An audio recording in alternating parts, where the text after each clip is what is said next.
예, 인천이 달라지고 있습니다. 여러분도 느껴지십니까? 새롭게 시작된 민선 8기 인천시정부의 행보가 저무는 한 해 속에서도 남달라 보입니다. 안녕하십니까? 현대일보 김종덕 국장입니다. 예, 지난 7월 1일 시작된 인천시 정부의 글로벌 초인류 도시로 가꾸고자 하는 다양한 정책들을 살펴보는 민선 8기 주요 정책 시간입니다. 오늘은 두 번째 시간으로 새롭게 달라지는 인천입니다. 이 방송 내용은 인천 인터넷 신문 아이뷰를 참고했다는 말씀을 드립니다. 네, 인천은 우리나라 대중음악의 발상지이자 음악의 도시입니다. 그런데 인천 시민들의 예술, 문화예술에 대한 관심도 높고 향유 욕구도 크지만 지역 내에서는 그것을 충족시켜줄 만한 시설이나 행사가 상대적으로 부족하다고 토로하고 있습니다.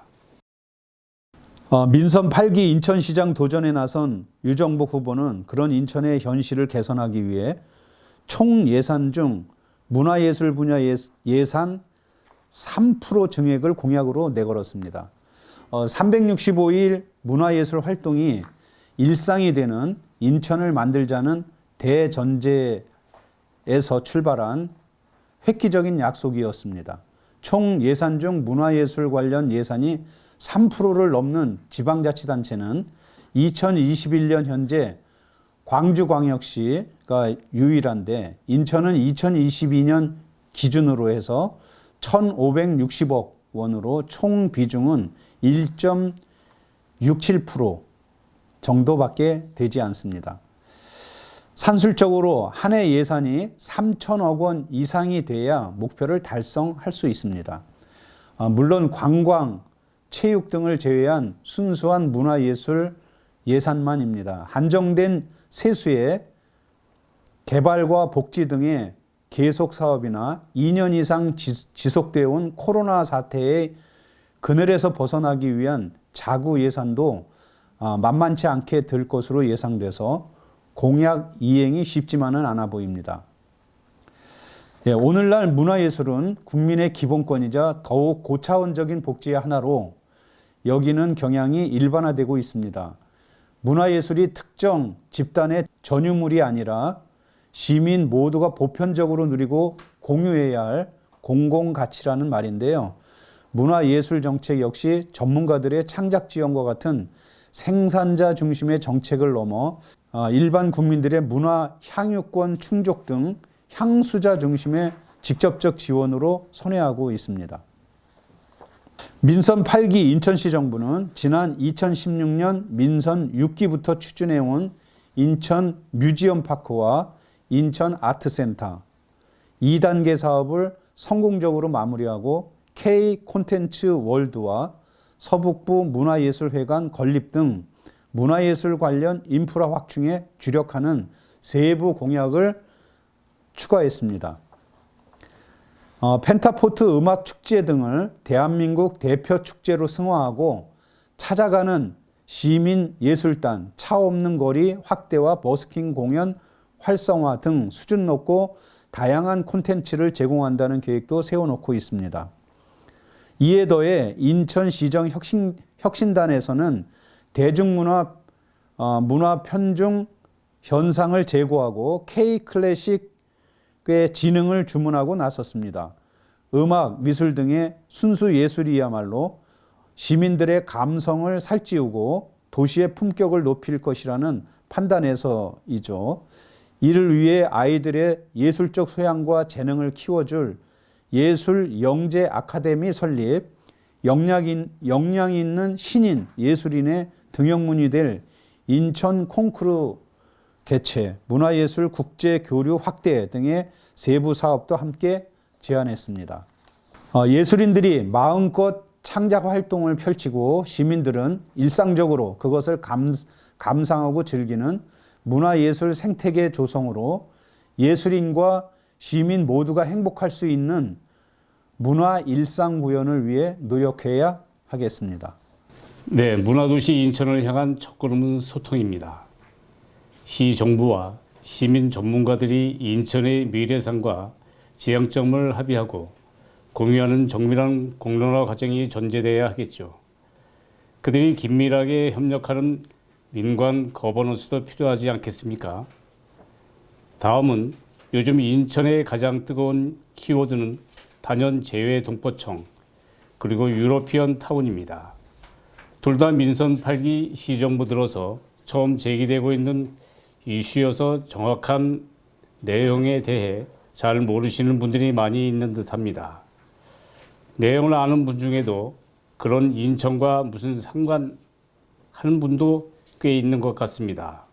예, 재외 동포청이란 말 그대로 해외 각국에 사는 우리 동포들을 위한 정책을 만들고 이를 수행하는 국가기관을 이릅니다. 재외 동포란 대한민국 국민으로서 외국에 장기 체류하거나 외국 영주권을 취득한 사람 또는 재외 동포의 출입국, 법적 지위에 관한 법률에 따라 대한민국 국적을 보유했던 자 또는 그 직계비속으로서 외국 국적을 취득한 자 중 대통령령으로 정하는 자를 의미합니다. 예, 한마디로 대한민국 국민이지만 지금은 외국에 거주하는 우리나라 분들입니다. 우리나라의 근대 해외 이민의 역사는 1906년부터 시작했습니다. 물론 그 이전에도 중국, 러시아 등으로 떠난 사례는 있었지만 국가 간 공식적인 이민은 당시 인천항에서 떠난 121명의 하와이 이민단이 최초였습니다. 역사적 사실을 기념하기 위해 인천 월미도에 이민사 박물관이 설립되기도 했지요. 그 이후 독일로 간 광부와 간호사들을 비롯해 남미 기획 이민자 등 수많은 동포들이 갖가지 사연을 품고 머나먼 타국으로 이주해 갔습니다. 외교부가 발표한 자료에 따르면 2021년 12월 현재 재외 동포는 총 732만 5,143명이라고 합니다. 그중 북미에 287만 1,141명, 유럽에 67만 7,156명이 사는 것으로 나타났습니다.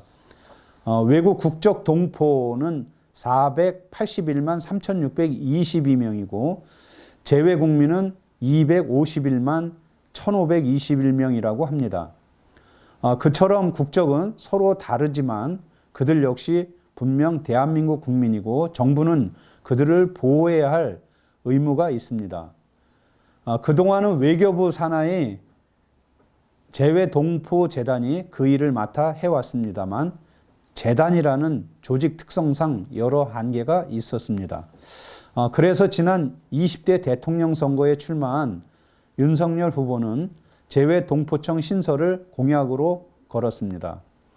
윤석열 후보가 당선되고 취임하자 그 기구를 어디에 어떤 식으로 설치할 것인가에 관심이 쏠린 건 당연했습니다. 그때 가장 발빠르게 나선 도시가 인천이었습니다. 유정복 시장은 지난 9월 28일 이상민 행안부 장관을 만나 재외동포청 인천 설치를 공식 요청했습니다. 인천에 재외동포청을 두어야 하는 여러 가지 명분을 내세웠습니다. 인천에 아메리카 타운이 있습니다. 송도 국제도시에 있는 한 아파트 단지를 그렇게 부르는데요. 겉으로는 어느 곳과 다르지 않아 보이지만 이곳에 사는 분들은 대부분 미국과 캐나다 등의 교포이거나 외국인들입니다. 인천시와 경제청이 합작해 재외 교포들의 국내 거주를 유치하기 위해 공동주택과 오피스텔, 판매시설을 지어 분양한 단지입니다.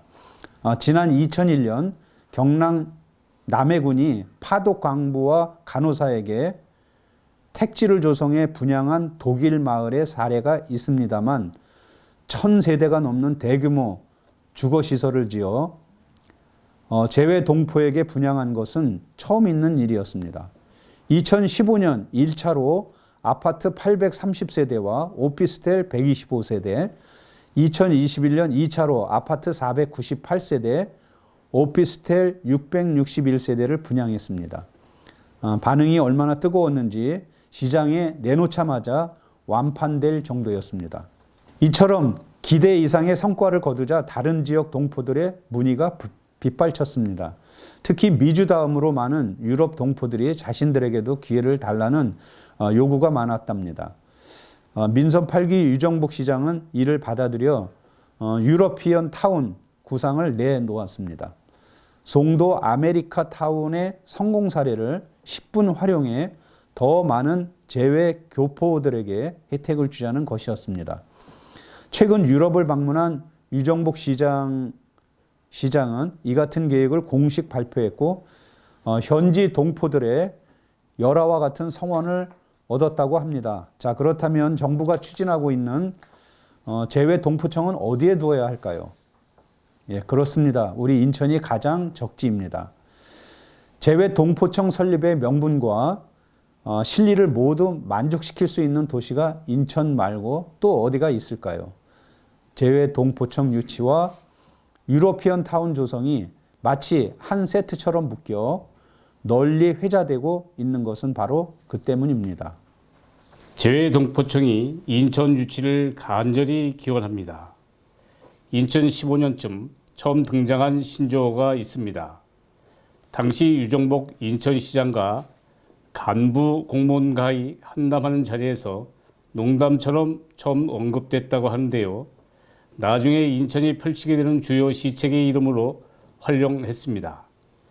이는 오늘날 오직 인천, 오직 시민, 오직 미래라는 구호로 승화된 애인입니다.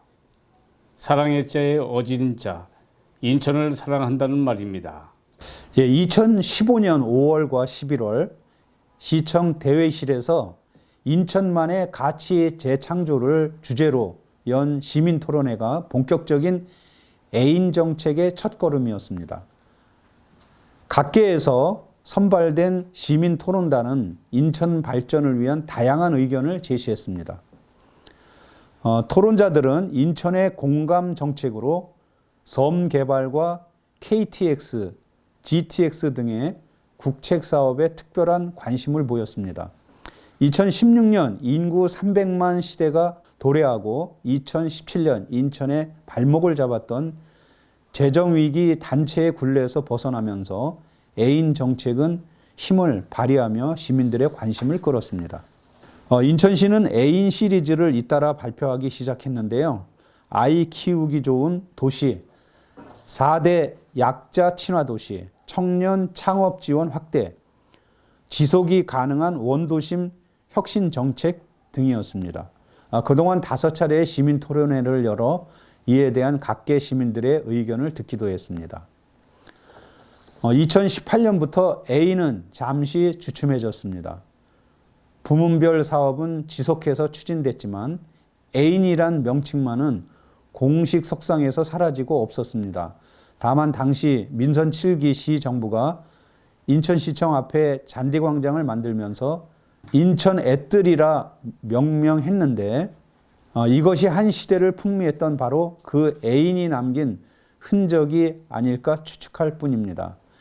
2022년 7월 민선 8기 시정부가 출범하면서 한동안 잊혔던 애인은 더 멋진 모습으로 우리 곁으로 다시 돌아왔습니다.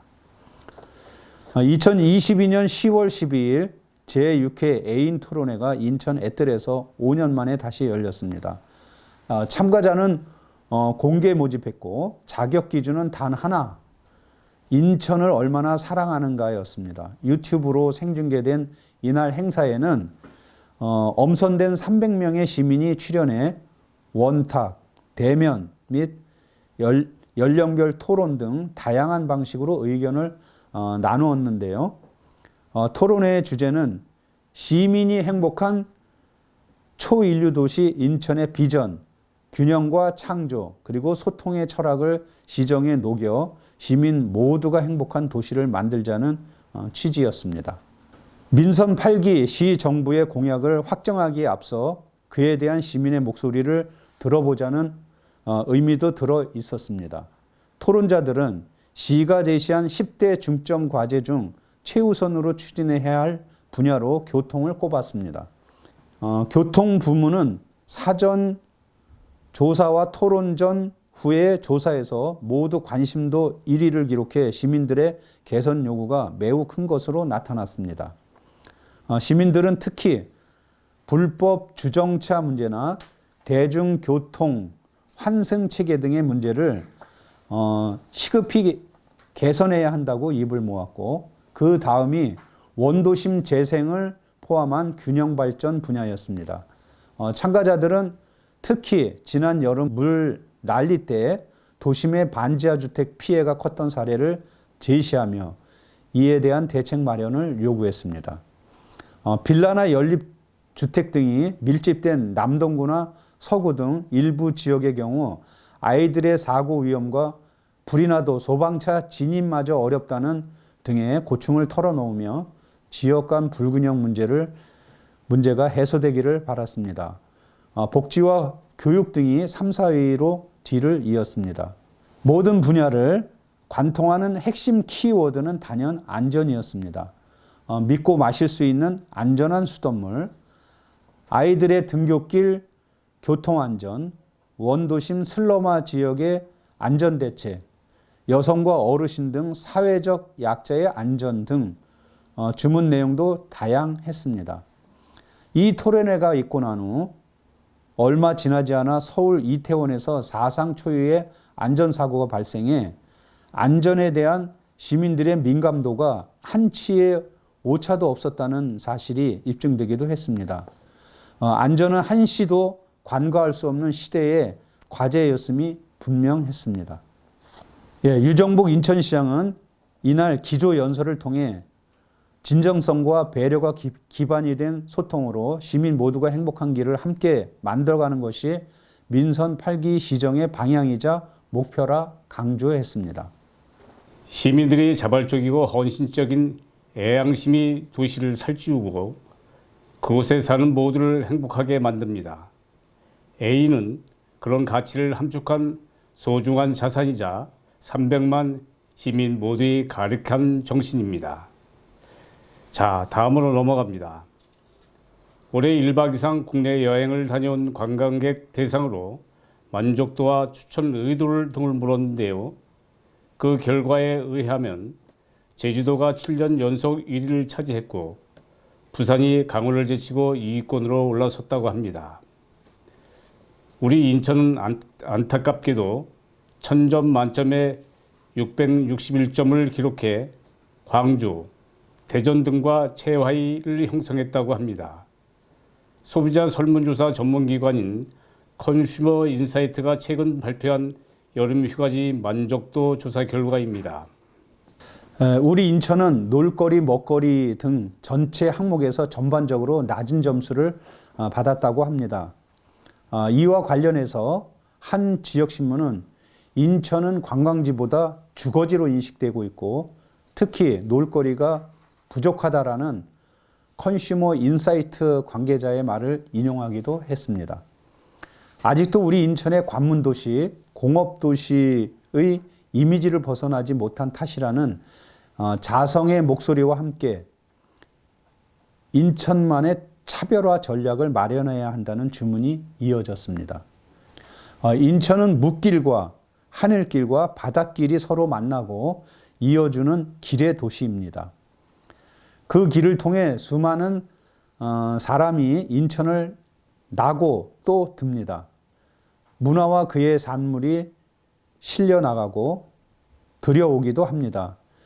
그러니까 인천의 길은 산업, 경제적 요충지이면서도 문화 관광 분야로도 특화할 수 있는 가능성을 품게 하는 하나의 상징인 것입니다.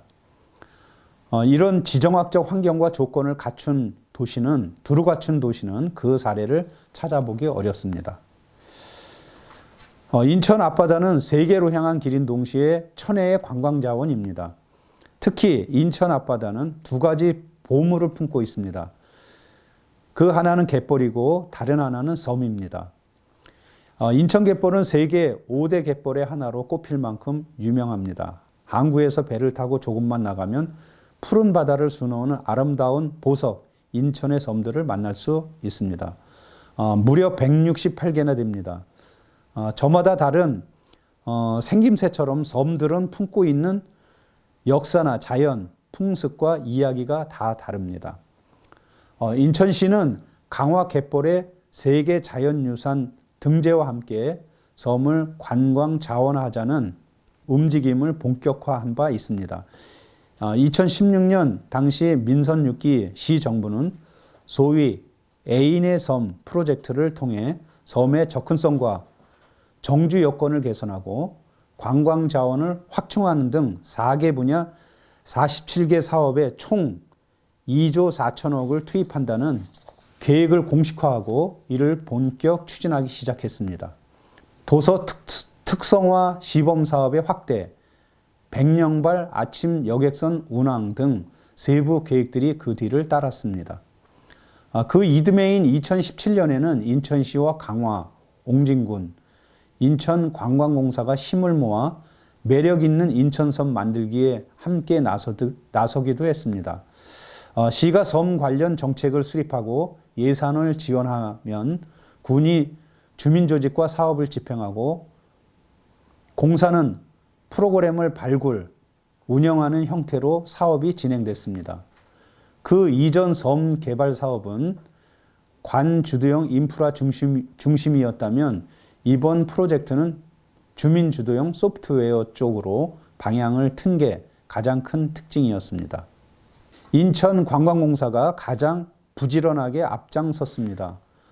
공사 내 해양관광팀을 두고 주민들의 인식 개선을 위한 교육에 나서는가 하면 애인섬 콘텐츠 발굴단을 꾸려 각 섬의 먹거리, 사람, 명소 등을 찾아 나서고 그곳에서 각종 이벤트와 예술 퍼포먼스 등을 벌이며 관광객들의 방문 욕구를 돋웠습니다.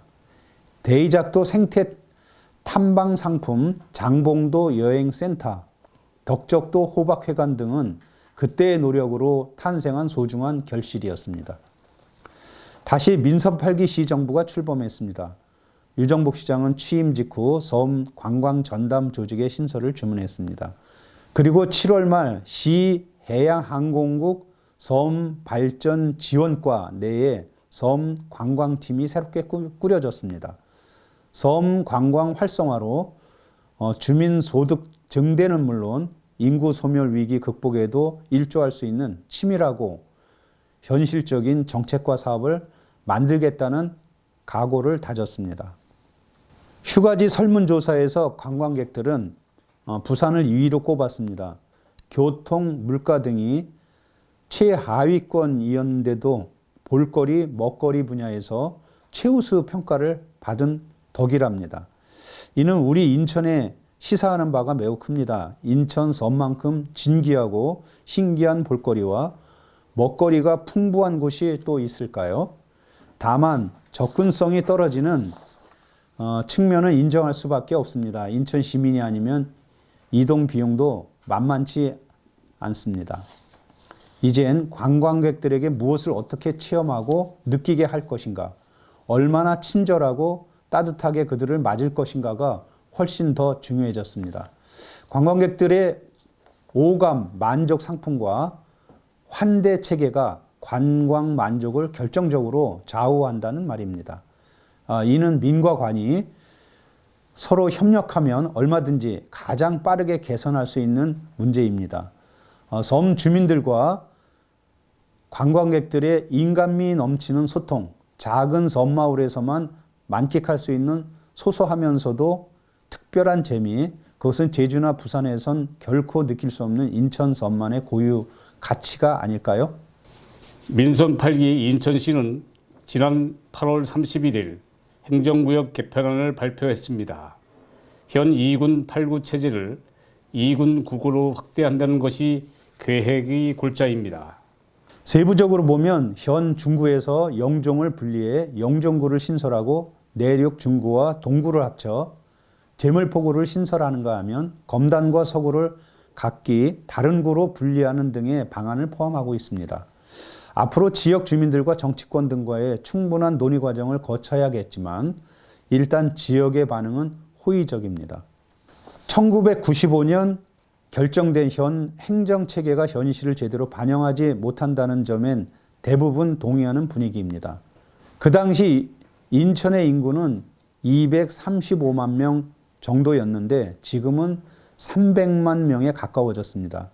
인구도 그렇지만 송도, 청라 등 매립지 등으로 관할 면적도 많이 늘어났습니다. 시세가 30여 년 전과는 비교도 되지 않을 정도로 커진 것입니다.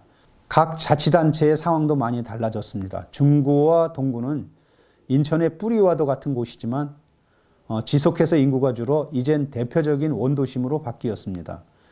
인구가 줄면 그만큼 세수가 축소되고 돈이 없으니 주민들을 위한 신규 사업은 엄두도 내지 못하는 이른바 빈곤의 악순환이 반복됐던 것입니다. 인구와 지역이 늘면 시비나 국비 지원의 폭도 그만큼 확대됩니다. 작은 지자체끼리 뭉치게 되면 서로의 고충을 덜어주는 것은 물론 보조금과 교부세 등을 더 많이 지원받을 수 있으니 둘 모두에게 이득이 될 것입니다.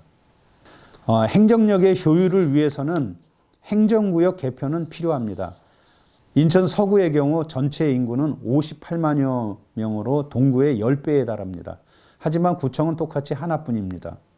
공무원들이 아무리 애를 써도 행정력의 손길이 미처 닿지 않는 소위 행정 사각지대가 발생하게 마련입니다. 인구 19만 8천여 명에 달하는 검단을 떼어 독립시키면 이런 문제는 자동으로 해소됩니다. 공무원 1인당 담당 인구와 면적이 줄어드니 더욱 세심한 현장 행정도 가능할 것입니다. 생활권도 감안해야 합니다. 예를 들어 인구가 11만 명을 넘어선 영종의 경우 구청은 내륙권에 있다 보니 민원들의 불편이 클 수밖에 없습니다. 검단도 상황은 비슷합니다. 구청 일 보려면 하루가 다 간다는 푸념까지 나오는 실정입니다. 물론 영종도에 제2청사가 있습니다만 행정 수요를 모두 감당하기엔 한계가 있습니다. 아예 구를 분리하여 독립시키는 게 주민들의 편의를 증진하고 행정 수요도 충족시킬 수 있을 것입니다. 행정구역 개편은 유정복 시장의 대표 공약인 제물포 르네상스와 뉴 홍콩시티 프로젝트의 성공을 위한 포석이기도 합니다. 특히 제물포 르네상스는 중구 18부두를 기점으로 중구와 동구 일원을 모두 아우르는 대대적인 원도심 개발 프로젝트입니다. 이 사업의 성공 여부에 인천 원도심 재생의 전망이 달려있다고 해도 과언은 아닐 것입니다. 이 두 개의 구를 하나로 묶어 추진 체계를 일원화한다면 그만큼 동력이 커질 것으로 예상됩니다. 이처럼 행정구역 개편안은 지역 균형 발전, 행정의 효율화, 시민 편의 증진, 원도심 개발 활성화 등을 위해 제기되었다고 볼 수 있습니다. 유정복 시장은 지난 9월 말 이상민 행안부 장관을 만나 이 같은 구상에 대한 협조를 요청했습니다. 곧바로 10월 초엔 김정은 중구청장, 김찬진 동구청장, 강범석 서구청장과 미래 지형적 행정체제 개편을 위한 업무 협약서를 체결하고 시민과 전문가 등이 참여하는 태스크포스를 구성, 운영한다는 데에 합의했습니다. 앞으로도 넘어야 할 산이 많습니다. 주민들과 정치권의 이해관계가 복잡하게 얽혀있기 때문입니다. 광주광역시가 지난 2018년부터 행정 개편에 관한 논의를 시작했으나 아직도 아무런 진척을 보지 못하고 있는 것은 문제 해결이 전혀 쉽지 않음을 일깨우는 사례입니다. 절차와 과정도 까다롭습니다. 구와 시의회 의견을 수렴하고 행안부의 검토를 거쳐 관련 법률안이 국무회의와 국회의 승인까지 받아야 합니다. 필요한 경우 주민투표도 거쳐야 합니다. 인천시 정부는 애초 2026년 지방선거 전에 개편을 마친다는 계획을 앞당겨 2023년 말까지 관련 법률안의 국회 상정을 목표로 추진하고 있습니다. 2024년 국회의원 선거의 이슈로 떠오르면 자칫 본질이 변할 수 있다는 우려 탓입니다. 행정체제 개편 문제는 지역 내 협의체를 구성하고 시민들이 직접 참여하는 소통기구를 잘 꾸려 총선 이슈와 맞물리지 않도록 서둘러 마무리할 필요가 있겠습니다. 현대일보 김종덕 국장님 감사합니다. 고맙습니다. 민선 8기 유정복호가 출범한 지 6개월이 지나고 있습니다. 지금까지 인천시 인터넷신문 아이뷰가 연재한 민선 8기의 철학과 방향성을 가늠하는 공약을 점검하는 내용을 중심으로 풀어본 인천 이슈기획, 민선 8기 주요 정책, 민선 8기가 추진하는 다양한 정책 가운데 시민의 삶과 인천 발전에 밀접한 연관이 있는 사업을 알아보는 기획이었습니다. 2023년은 검은 토끼의 해 개묘년입니다. 인천의 꿈, 대한민국의 미래를 활기차게 열어가도록 우리 모두 힘을 모아 하나가 됩시다. 새해 복 많이 받으세요. 감사합니다. 역사 깊은 문화